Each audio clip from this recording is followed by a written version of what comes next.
So guys, let's discuss this question. Question is, at a market price of rupees 10, a firm supplies 4 units of output. देखो, जब price कितना है, price है ₹10, तो वहां पर हम कितनी क्वांटिटी सप्लाई कर रहे हैं? 4 units. The market price increases to ₹30. Increases to का मतलब जो नया प्राइस है ना, जो हमारा न्यू प्राइस निकल कर आया, जिसको मैं P1 से डिनोट कर देता हूँ, ठीक है.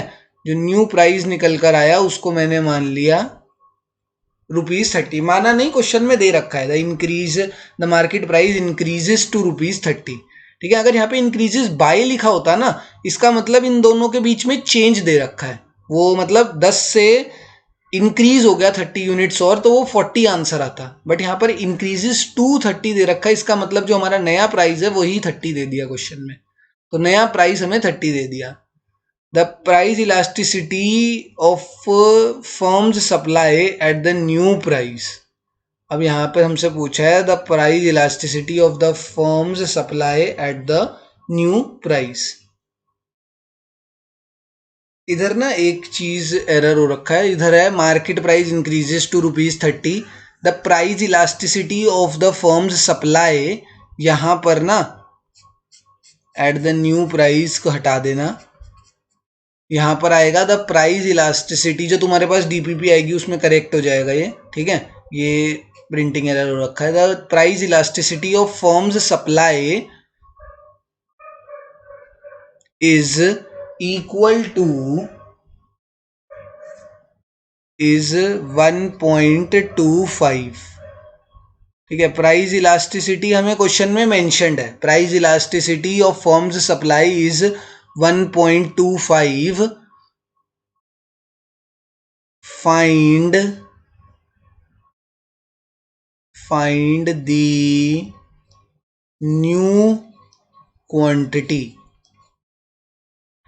जो न्यू क्वांटिटी है हमें वो फाइंड आउट करनी है. प्राइस इलास्टिसिटी हमें क्वेश्चन में दे रखा है. ठीक है. इलास्टिसिटी ऑफ सप्लाई हमें क्वेश्चन में मेंशन्ड है 1.25.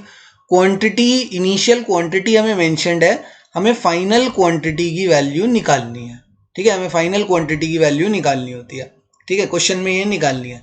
तो अब इलास्टिसिटी ऑफ सप्लाई का फॉर्मूला क्या होता है?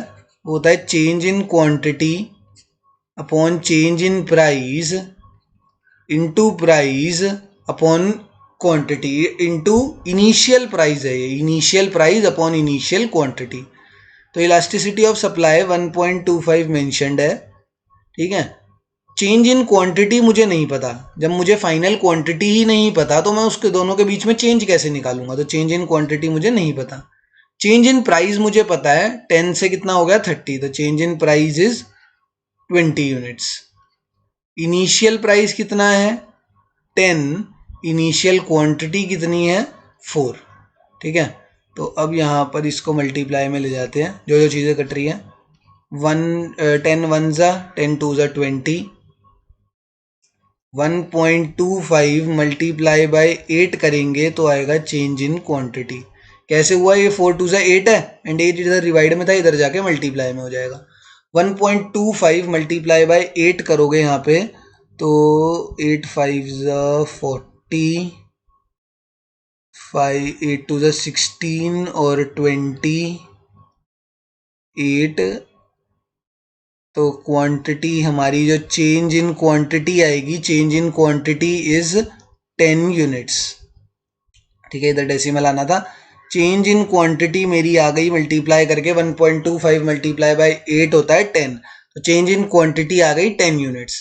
चेंज इन क्वांटिटी आया है, हमें चेंज इन क्वांटिटी नहीं निकालना, हमें तो न्यू क्वांटिटी निकालना है.